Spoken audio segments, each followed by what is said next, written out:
चलिए अब रुक करते हैं खबरों की ओर। तो ज्ञानवापी श्रृंगार गौरी केस की सुनवाई को हरी झंडी मिल गई है। वाराणसी के श्रृंगार गौरी ज्ञानवापी मस्जिद मामले में जिला जज अजय कृष्ण विश्वेश की कोर्ट ने बड़ा फैसला सुनाया है।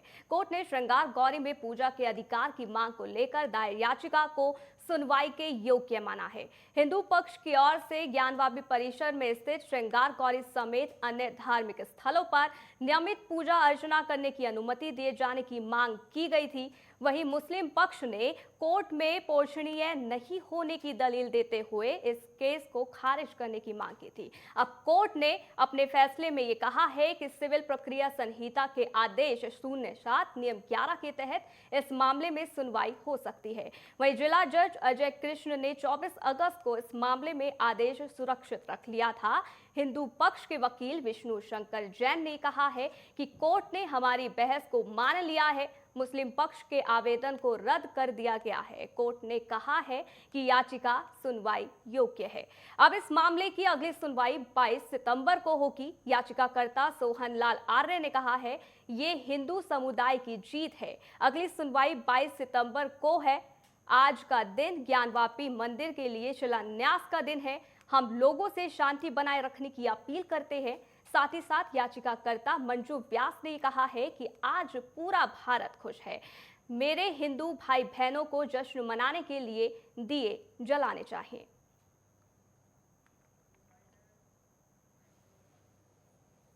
मुस्लिम पक्ष की पिटीशन है ऑर्डर 7 रूल 11 की, वो रिजेक्ट कर दी गई है।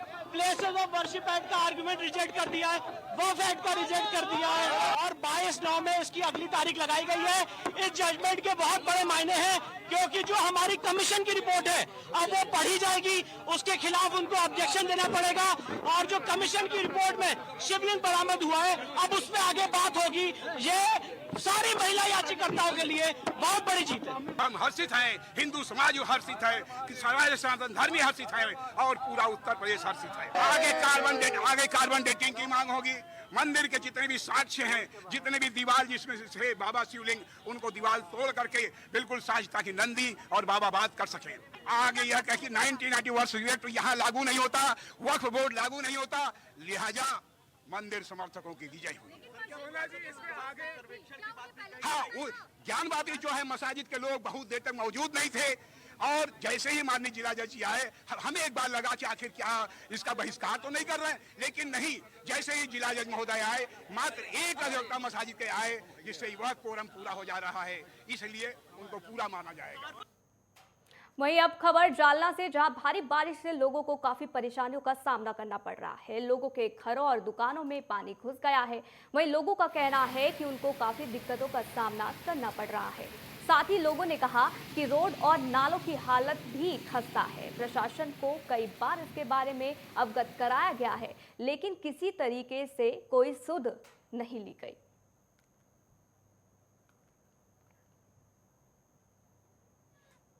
तो नांदेड़ में भारी बारिश होने से काफी नुकसान हुआ है, जिसके चलते राज्य सरकार ने अब नुकसान की भरपाई के लिए 877 करोड़ रुपए की सहायता देने की घोषणा की है। नांदेड़ के सांसद प्रताप पाटिल चिखलीकर ने जानकारी दी है कि राज्य सरकार ये आदेश जारी किया गया है। सांसद चिखलीकर ने ये कहा है कि 15 सितंबर से किसानों को सहायता राशि मिल जाएगी। इससे आगामी त्योहारों के सीजन में नुकसान से प्रभावित किसानों को कुछ राहत मिलेगी। में बहुत बड़े पैमाने पे बारिश हुई है और बारिश की वजह से काश्तकारों का बहुत बड़ा नुकसान हुआ है। हमारे राज्य के नेता उप मुख्यमंत्री देवेंद्र फडणवीस साहब ने 15 तारीख से काश्तकारों के खाते में पैसा जमा होने का ऐलान किया था। बीच के दरमियान राज्य के कृषि मंत्री अब्दुल सत्तार साहब भी आके यहाँ दौरा करके गए हैं। वहीं आदिवासी पर्यावरण सामाजिक संगठन कुंभार समाज सावली, ग्राम पंचायत सावली, नगर परिषद अचलपुर संयुक्त रूप से 12 ट्रैक्टरों में भरकर पीओपी प्रतिमा का विसर्जन करने के लिए आगे आए। गणेश जी की मूर्तियों का कल दोबारा से समापन नदी में विसर्जन किया गया। इसके साथ ही पीओपी गणपति बप्पा की 10 से 12 हजार गिरी हुई मूर्तियों को एकत्र किया गया। हमारे श्रमदान से सुबह 7 बजे से और उसके बाद हजारों गिरे हुए पीओपी बप्पा को नदी के किनारे नए एक कृत्रिम तालाब में विसर्जित कर दिया गया। प्लास्टर ऑफ पेरिस की मूर्तियां लगाकर 8वें वर्ष भी बढ़ रही है। इसीलिए सभी पर्यावरण विदों ने राज्य सरकार से खेद व्यक्त किया है कि अगले साल कम से कम पीओपी की मूर्तियों के खिलाफ कानूनी कार्रवाई की जाए और बप्पा की अपवित्रता को रोका जाए। सामाजिक संगठन कुंभार समाज, ग्राम पंचायत, इसके साथ ही सावली ने अनुरोध किया है कि राज्य सरकार के पर्यावरण मंत्रालय और महाराष्ट्र प्रदूषण नियंत्रण निगम पीओपी के दुष्प्रभावों पर ध्यान दें। हर साल के हिसाब से ये साल भी हमारे बाल गणेश उत्सव मंडल के जो हमारे सब युवक है, ये साल भी जो गणपति विसर्जन होते हैं परतवाड़ा जो आजू बाजू के जो शहर है सब यहाँ पे गणपति हार फूल विसर्जन करते हैं। परंतु जब अपन 11-12 दिन देखते हैं तो गणपति बापा की पूरी विटंबना होती है। तो इसलिए मैं आपको यही कहूँगा कि हम तो हमारा कार्य करते ही है कि गणपति बापा को ट्रैक्टर में करके पानी में विसर्जित करते हैं। परंतु मैं मेरी तरफ से और हमारे बाल गणेश उत्सव मंडल की तरफ से आपके चैनल के माध्यम से एक ही विनंती करता हूँ कि सब भाई भक्तों को कि अपन 10 दिन जो गणपति बापा को इतने श्रद्धा स्थान से अपन जो उनका पूजन करते हैं और आखिरी दिन जो विटंबना होती है, मैं तो ये बोलता हूँ कि अपने हिंदू धर्म की विटंबना हो रही है। 2 दिन से आजू बाजू के जो शहर है, गांव है, वहाँ से हमारे सापर नदी पर गणपति विसर्जन किए गए थे। तो पिछले 2 दिन से आदिवासी पर्यावरण संगठन, ग्राम पंचायत सावली धातुरा, सरपंच और हमारा बाल गणेश उत्सव मंडल सावली धातुरा की ओर से 2 दिनों से जो गणपति है जिनकी पानी कम होने से नदी में वो गणपति जो ऊपर आ रहे हैं और पीओपी के विशेष करके पीओपी के होने के कारण वो पानी में उनका ये नहीं हुआ, विसर्जन नहीं हुआ, इसलिए वो बहुत ही बुरे परिस्थिति में अपने को दिखते हैं। तो वही अमरावती में चूर्णी में यशुवंशी सार्वजनिक गणेश मंडल के विसर्जन को लेकर उत्साह दिखाई दिया। इस बीच गणपति बप्पा बोरिया अगले बरस तो जल्दी आके जयकारे लगेंगे। पूरा चूर्णी शहर गणपति बप्पा के जयकारों से गूंज उठा। धूमधाम के साथ गणेश जी का विसर्जन किया गया। इस बीच यदुवंशी गणेश मंडल में विसर्जन के बाद प्रसाद की व्यवस्था भी की। विसर्जन के समय गणेश भक्त बड़ी संख्या में उपस्थित रहे।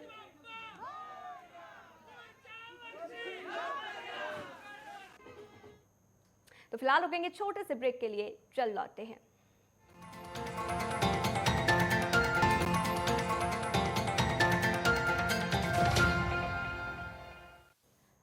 तो ब्रेक के बाद आपका एक बार फिर से स्वागत है। तो अब बढ़ते हैं अगली खबर पर, जहां सांगली में तुकाराम बाबा महाराज ने जाठ तालुका के 60 से अधिक गांव में गणेश मंडलों का दौरा किया है। गणेशोत्सव के दौरान तुकाराम बाबा ने जन जागरूकता फैलाई है। तुकाराम बाबा जाट तालुका में हमेशा सामाजिक कार्यों में अग्रणी रहे हैं। तुकाराम बाबा ने कोरोना, बाढ़, सूखा, भारी बारिश, दुर्घटना, प्राकृतिक आपदाओं के समय कर्तव्य के रूप में काम किया है, ना कि मदद के रूप में। कोरोना महामारी के बाद पहली बार गणेश भक्तों ने धूमधाम से गणेशोत्सव मनाया है। इस दौरान तुकाराम बाबा ने गणेश मंडलों से रचनात्मक कार्य करने की अपील करते हुए ये बताया कि प्रत्येक गांव में एक गणपति अभियान क्यों जरूरी है। साथ ही उमदी के सहायक, इसके साथ ही पुलिस निरीक्षक पंकज पवार ने पत्रकारों से बातचीत करते हुए जोर देकर ये कहा है कि तुकाराम बाबा का काम काबिले तारीफ है।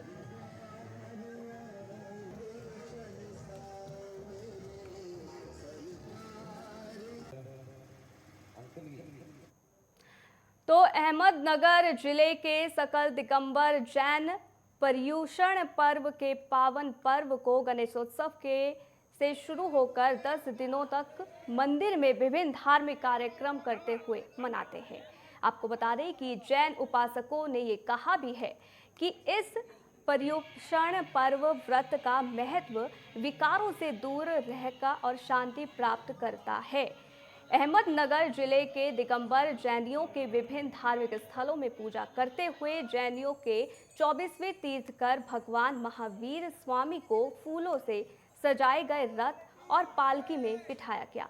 गांव में एक जुलूस निकाला गया। इस अवसर पर हीरालाल जैन, नेमीचंद्र डेरे, प्रकाश डेरे और अशोक छाजेड़, इसके साथ ही सचिन ढोंडालकर, रविंद्र डेरे, समीर जैन, पत्रकार जयप्रकाश बागड़े आदि उपस्थित रहे। सकल जैन परिवार बालम टाकली तालुका शेवगांव डिस्ट्रिक्ट अहमदनगर के कार्यक्रम से वहाँ भी माध्यमिक पर्वराज पर्युषण पर्व 2022 में जैन धर्म की प्राचीन परंपरा के अनुसार जैन धर्म में पर्वाधिराज पर्युषण पर्व संपन्न किया जाता है। इसमें क्षमा, मार्दव, आर्जव, शौच, सत्य, संयम, तप, त्याग आणि अकिंचन इन 10 धर्मों में यहाँ पे धर्म प्रभावना की जाती है। विविध माध्यम से यहाँ पे धर्म प्रभावना की जाती है, जिसमें भगवान की पूजा, अर्चा, आरती, सामायिक वगैरह ऐसा सब भक्ति भाव से सब लोग यहाँ पे आके सब लोग मिलके सामूहिक प्रकार से यहाँ पे भक्ति भाव से भगवान की अर्चना पूजा करते हैं। बुल्डाना जिले के नायगांव दत्तापुर गांव में हनुमान मंदिर में 170 सालों से पुरानी परंपरा चली आ रही है। ये परंपरा अगाड़ी एकादशी के 1 महीने के पारायण से शुरू होती है, जो गणेश स्थापना स्थल के बाद भी चलती है। और इस गांव में दान इकट्ठा कर 10 क्विंटल का प्रसाद तैयार किया जाता है और इस प्रसाद में ग्रामीण उत्साह, आनंद के माहौल में शामिल होते हैं। और इस बीच जो भी सामग्री बचती है उसकी बोली लगाकर उसे बेचा जाता है। इस बीच एक नमक पूरी को एक व्यक्ति ने लगभग 12,200 में खरीद लिया है। इस बीच बचे अन्य सामग्री को भी खरीदा जाएगा। इस बीच ज्यादा दामों से खरीद कर मंदिर को अनोखे दान देने की यह परंपरा सालों से चली आ रही है।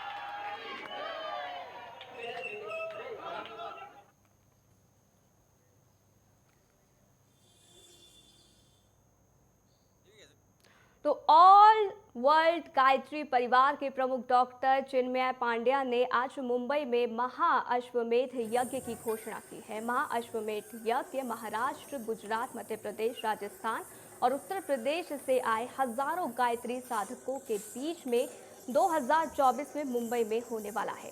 कार्यकर्ताओं का मार्गदर्शन भी इस दौरान किया गया। उद्देश्य अश्वमेध का शुरू से यही रहा है कि राष्ट्र जो है संगठित बने, शक्तिशाली बने, गौरवशाली बने। और जो गायत्री परिवार में परम वंदनीय माता जी के माध्यम से, परम पूज्य गुरुदेव के माध्यम से इस परंपरा का पुनर्जीवन किया गया, क्योंकि भारत में परंपरा लंबे समय से रही और इसका पुनर्जीवन इस उद्देश्य के साथ किया गया कि इस राष्ट्र के अंदर सर्वाधिक ज्ञान संपदा विद्यमान है और भारत के अंदर जो आध्यात्मिक विरासत है, भारत के अंदर जो वैदिक परंपरा की विरासत है, यदि वो अपने सही और सच्चे स्वरूप में पूरे विश्व में जाती है तो अनेकों के हृदय को सही दिशा दिखा पाने की स्थिति में होगी।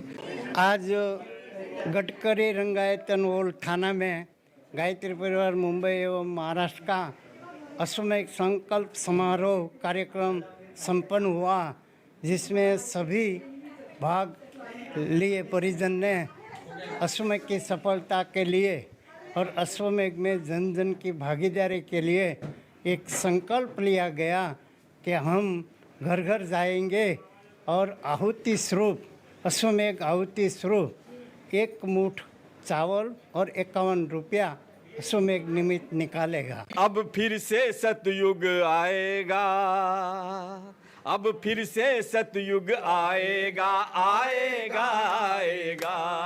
यह बोल रहा है महाकाल, यह बोल रहा है महाकाल। निश्चय ही दुनिया बदलेगी, निश्चित ही परिवर्तन होगा, निश्चित ही परिवर्तन होगा। नव भव्य भावना जागेगी,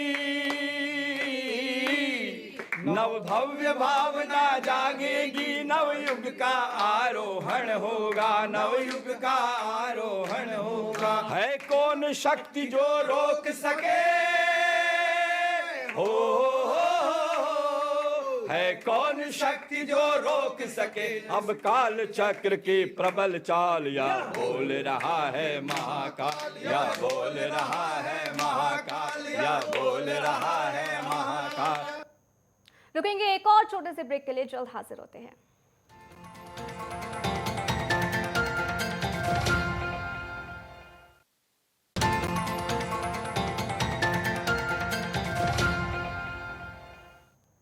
तो ब्रेक के बाद आपका एक बार फिर से स्वागत है। तो खबरों में आगे बढ़ेंगे, जहां आजादी के अमृत महोत्सव अवसर और सेनानियों की याद में गोंदिया शहर के 11 मनोनीत चिकित्सकों ने एक पहल की। गोंदिया से हिमाचल प्रदेश के श्रीखंड महादेव पहाड़ पर 18,400 फीट ऊंची पर्वत श्रृंखला की चढ़ाई पूरी करने के लिए रवाना हुए हैं। 5 दिन में ये 11 डॉक्टर 18,400 फीट ऊंची पर्वत श्रृंखला पर चढ़कर वापस नीचे आ जाएंगे, जिसमें doctor Vikas Jain, doctor Anshuman Chauhan, doctor Sanjay Bhagat और doctor Chandrashekhar Rana, doctor Nitin Kotwal, doctor Durga Prasad Patel, doctor Akshat Agarwal, doctor Nilesh Jain, doctor Sanjay Gyanchandani, doctor Mahesh Bhoyar और डॉक्टर परेश चौहान शामिल है। खास बात यह है कि इन 11 डॉक्टरों को युवा जागरूकता संगठनों की ओर से सम्मानित भी किया गया है।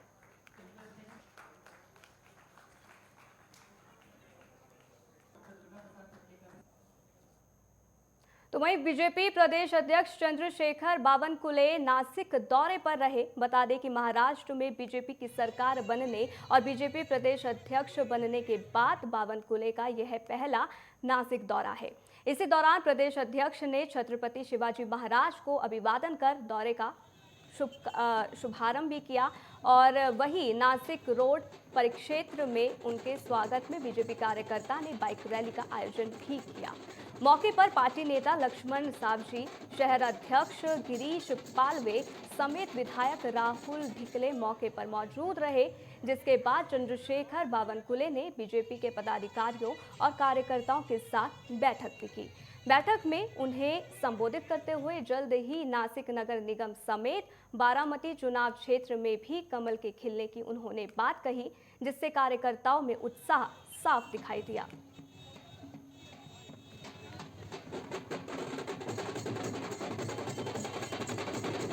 नगर निगम के चुनाव में नासिक रोड मंडल के अंदर को केवल 24 उम्मीदवार है, 24 पार्षद चुन के आते हैं और मैं आपको दावे से कहता हूँ कि 24 में से कम हम 22 सीट यहाँ पे जीत हासिल करेंगे। तो वहीं नांदेड़ जिले के कुशरूर में महादेव मंदिर के शिवलिंग पिंड हटाकर 2 से 3 फीट का गड्ढा खोदने की चौंकाने वाली घटना सामने आई है, क्योंकि महादेव के मंदिर में गुप्त धन निकालने की एक घटना कुशूर MIDC क्षेत्र के महादेव मंदिर में घटी है।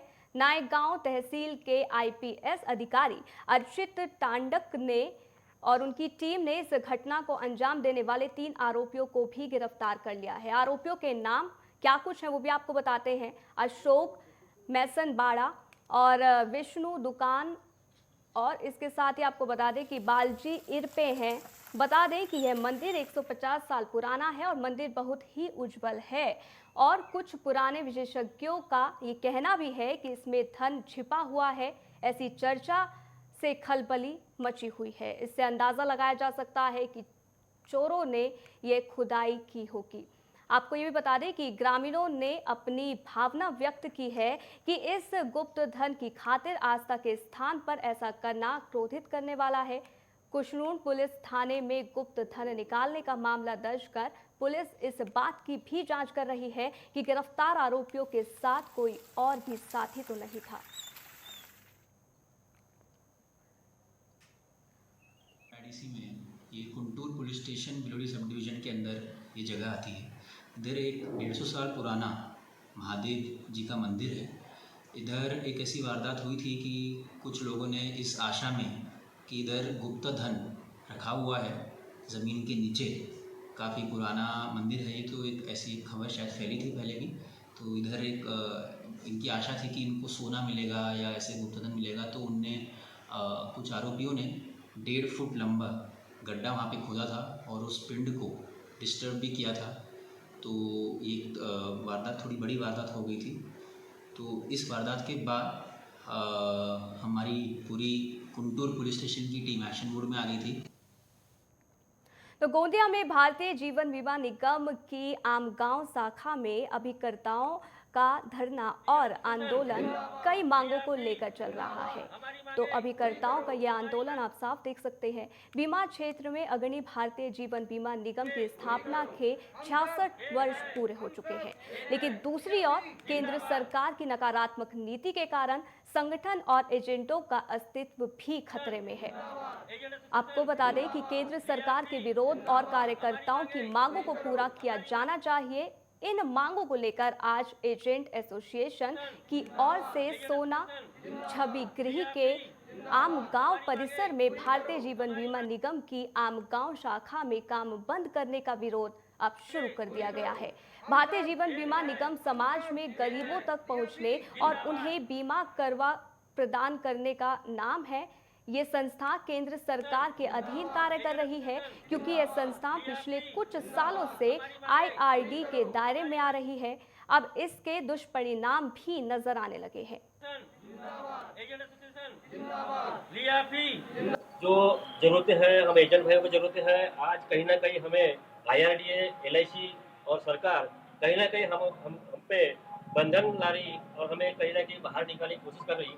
तो ये इस चीज़ के लिए हमारी ग्राउंड लेवल से सेंटर लेवल तक सेंटर तक हमारी जो आज का आंदोलन चल रहा है, तो इस आंदोलन में आज का 5वां दिन है और इस आंदोलन में हमारी कुछ ऐसी मांगे हैं कि बीमा धारकों को बोनस बढ़ाया जाए। आज ये LIC के एजेंटों द्वारा एक आंदोलन चल रहा है पूरे देश भर में, गांव से लेके तो पूरे देश भर में ये आंदोलन एजेंटों की कुछ मांगों के लिए चल रहा है। वैसे ही हमारे पॉलिसी धारकों का बोनस बढ़ाया जाए और एजेंटों की ग्रेच्युटी बढ़ाया जाए। बेचारा एजेंट अपने जीवन भर अपने LIC की सेवा में अपना समय दे रहा है, तो उसके भी कुछ भविष्य हो और उसके लिए ये पूरा आंदोलन चल रहा है। तो फिलहाल इस बुलेटिन में इतना ही। बने रहिए नेटवर्क 10 के साथ। जय हिंद।